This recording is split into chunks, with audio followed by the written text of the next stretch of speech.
Yeah, going straight off into it, man, right? The topic of producer versus the beat maker, right? It's been a topic in the world of music. I just can't say it's in hip hop, right? It's been going on for quite some time, and the slow boil is, it's heating up, you know what I mean? As the consensus, according to the consensus, right? A producer is someone who doesn't touch the music, right?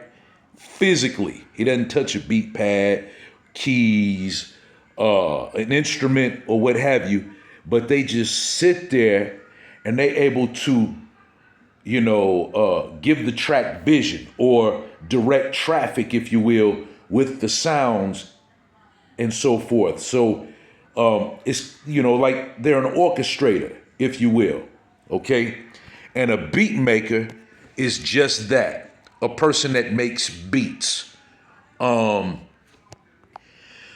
An example of a GOAT producer would be a cat like Quincy Jones, right? Quincy Jones, if you look on the back of the albums that he's had anything to do with, it'll definitely say produced and arranged by, or arranged by, that sort of thing. And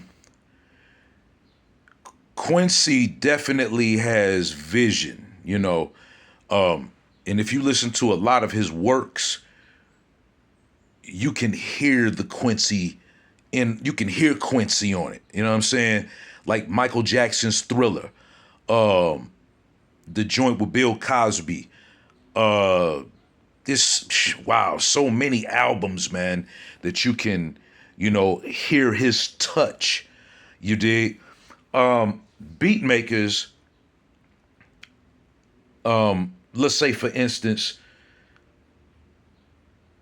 DJ Premier, right? Pete Rock. Those dudes make beats, but I can't draw the line there for them because they also produce their own joints as well.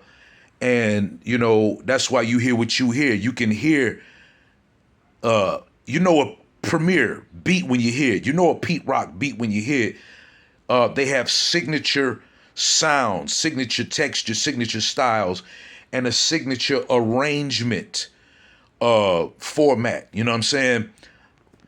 Now, me personally, I am a producer, arranger, orchestrator, engineer, musician, right?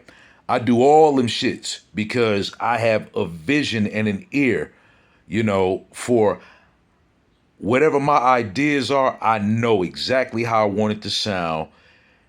And I also know where these things are going to be placed in terms of the tones and the music and sounds and what have you.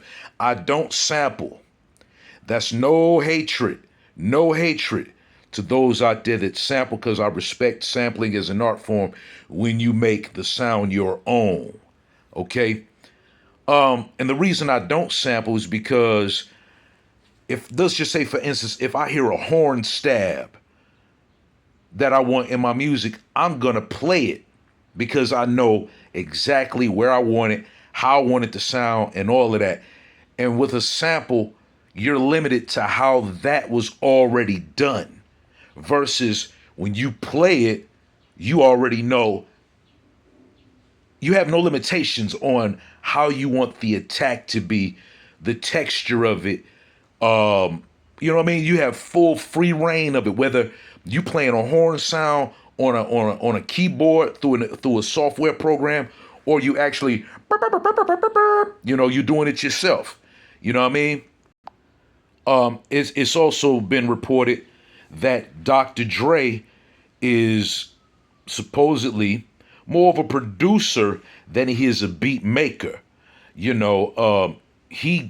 gets a lot of those tracks according to what the consensus says, and he brings the best out of it. He orchestrates it, he arranges it, and maybe even with the actual sound quality, he knows how to get the best punch out of the kick and the high frequency of the hi-hats and the cymbals and so forth. You know what I mean?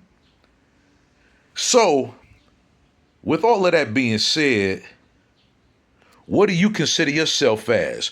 Are you a producer, a person who, using this example, let's take a canvas, a blank canvas, and when a beat maker who just puts the colors on the canvas, the producer takes those colors and arranges them on the canvas so that you now have a portrait, right?